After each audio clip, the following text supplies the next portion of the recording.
نحمده ونصلي ونسلم على رسوله الكريم أما بعد فأعوذ بالله من الشيطان الرجيم بسم الله الرحمن الرحيم اهدنا الصراط المستقيم صدق الله العلي العظيم.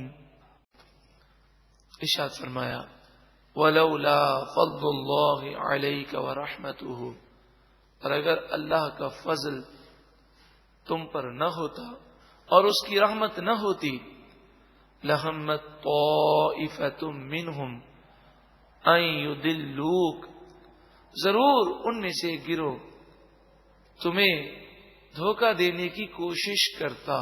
نبی اکرم صلی اللہ علیہ وآلہ وسلم پر اللہ کا فضل ہے اور کوئی حضور کو دھوکہ دے نہیں سکتا.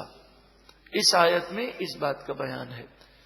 وَمَا يُضِلُّونَ إِلَّا أَنفُسَهُمْ، انہوں نے دھوکہ دینے کی کوشش تو کی مگر انہوں نے خود اپنی جانوں کو دھوکہ دیا.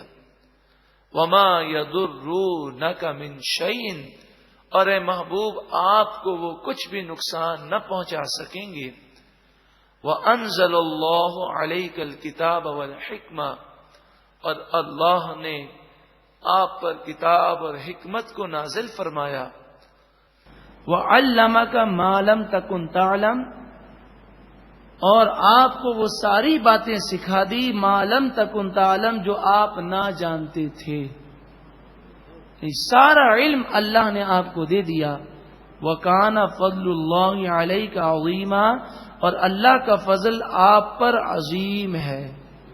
مفسرین نے فرمایا فضل سے مراد نبوت ہے، رسالت ہے، آپ کا مقام و مرتبہ ہے، اور آپ کا علم ہے کہ جسے اللہ نے عظیم قرار دیا. اب دیکھیں یہ جو میں نے تفسیر کی ہے، یہ تفسیر کن تفاسیر سے میں نے لی ہے، اس کا حوالہ اگر کاغذ اور پین ہو تو اسے نوٹ کر لیں. 310 ہجری، آج سے کتنے سال پرانی ہو گئی تفسیر؟ 310 ہجری، 1100 سال. جامع البیان چوتھی جلد صفحہ نمبر 373 373. علامہ ابن جریر جو عظیم مفسر ہیں، 1100 سال سے ان کی کتاب مشہور و معروف عربی تصنیف ہے جامع البیان. آپ اس میں لکھتے ہیں کہ اللہ تعالی نے نبی اکرم صلی اللہ علیہ وآلہ وسلم کو اولین آخرین کی ساری معلومات عطا فرما دی، اور ما کانا ما یکون، جو ہو گیا اور جو ہونے والا، اس کا سارا علم اللہ نے حضور کو عطا فرمایا. دوسرا حوالہ سماعت کیجیے، تفسیر کبیر 606 ہجری، تو آج سے کتنے سو سال پرانی ہوئی؟ 800 سال. یہ جو میں نے آپ کو سن بتایا جامع البیان کے مصنف ابن جریر 310، یہ ان کا سن وصال ہے، یہ آپ کے انتقال کا سال ہے 310. اور یہ تفسیر کبیر کے جو مصنف ہیں امام فخر الدین رازی، بہت بڑے عظیم مفسر ہیں، ان کا سن وصال ہے 606 ہجری. کتنا ہے؟ 606 ہجری. تفسیر کبیر تیسری جلد صفحہ نمبر 112.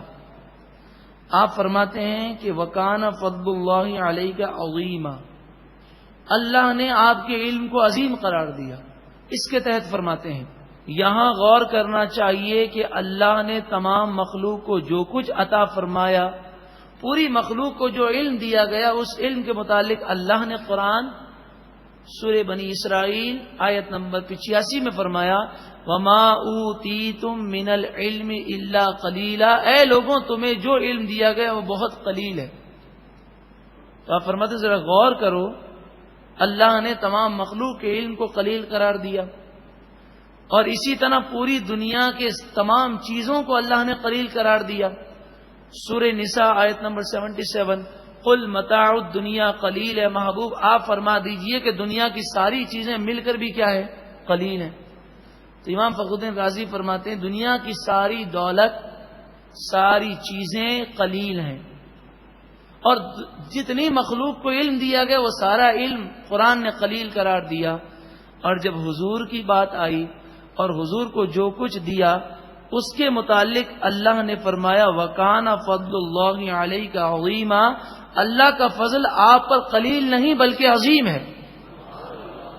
تو جس کے سامنے، جس رب کے سامنے ساری دنیا کی چیزیں اور ساری دنیا کا علم قلیل ہے، تو ذرا سوچیں وہ رب جس ذات کے علم کو اور اس پر فضل کو عظیم قرار دے رہا ہے، اس کی عظمتوں کا اندازہ کون کر سکتا ہے؟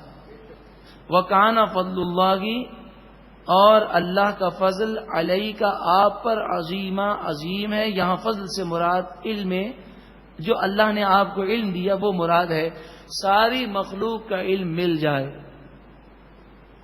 دنیا کی پیدائش سے لے کر قیامت تک جتنا علم لوگوں کو دیا گیا اور دیا جائے گا، جتنی سائنسی ترقی ہے، سب علم مل جائے اور مل کر اگر حضور کے علم سے مقابلہ کیا جائے تو مفسرین نے فرمایا 7 سمندر ہوں، 7 سمندر کا ایک پانی کا قطرہ ہو، 7 سمندر میں سے ایک پانی کا قطرہ لیا جائے، اس کا کروڑواں حصہ کتنا چھوٹا ہوگا؟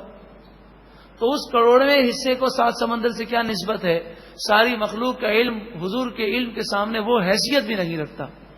لا خیر فی کثیر من نجواہم، سرگوشی کرنے میں، جسے ہماری اصطلاح میں کانا پھوسی کہتے ہیں، مشورہ کرنا، گفتگو کرنا، زیادہ مشورہ کرنے میں، زیادہ باتیں کرنے میں خیر نہیں ہے، مگر کچھ چیزوں میں زیادہ باتیں کرنے میں خیر ہے.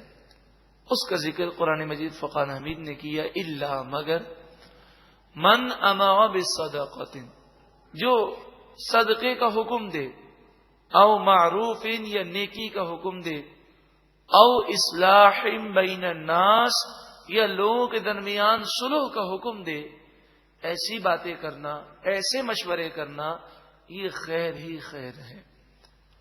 تو پتہ یہ چلا کہ انسان کو زیادہ باتیں نہیں کرنی چاہیے. زیادہ باتیں کرنے والا اکثر زیادہ غلطیاں کرتا ہے. لیکن اگر یہ باتیں خیر کی ہوں، بھلائی کی ہوں، صدقے کی ہوں، لوگوں کے درمیان صلح کے لیے ہوں، اچھی باتیں ہوں، تو پھر اس میں کوئی حرج نہیں ہے. تو قاعدہ یہ علماء نے لکھا کہ فضول باتوں سے خاموش رہنا افضل ہے، اور خاموش رہنے سے افضل اچھی باتیں کرنا ہے. وَمَن يَفْعَلْ ذَلِكَ ابْتِغَاءَ مَرْضَاتِ اللَّهِ، اور جو کوئی ایسا اللہ کی رضامندی کو حاصل کرنے کے لیے کرے، فَسَوْفَ نُؤْتِيهِ أَجْرًا عَظِيمًا، پس ان قریب ہم اسے اجر عظیم دیں گے. وَمَن يُشَاقِقِ الرَّسُولَ، اور جو کوئی رسول صلی اللہ علیہ وسلم کی مخالفت کرے، من بعد ما تبین له الہدی، اس کے بعد کہ اس کے لیے ہدایت واضح ہو گئی، پھر بھی حضور کی نافرمانی کرے، وَيَتَّبِعْ غَيْرَ سَبِيلِ الْمُؤْمِنِينَ، اور نیک مومنین کے راستے کو چھوڑ کر دوسرے راستے کو اختیار کرے، نُوَلِّهِ مَا تَوَلَّى، ہم اسے چھوڑ دیں گے جس کی طرف وہ پھرا، اسے جانے دیں گے، اسے روکیں گے نہیں. وَنُصْلِهِ جَهَنَّمَ، اور ہم اسے جہنم میں ڈال دیں گے. وَسَاءَتْ مَصِيرًا، وہ بہت ہی بری جگہ ہے پلٹنے کی. مطلب پیارے بھائیوں، اس آیت کریمہ میں رسول اللہ کی نافرمانی کی بھی مذمت ہے، اور صالحین کے راستے سے ہٹ کر دوسرا راستہ اختیار کرنے کی بھی مذمت ہے.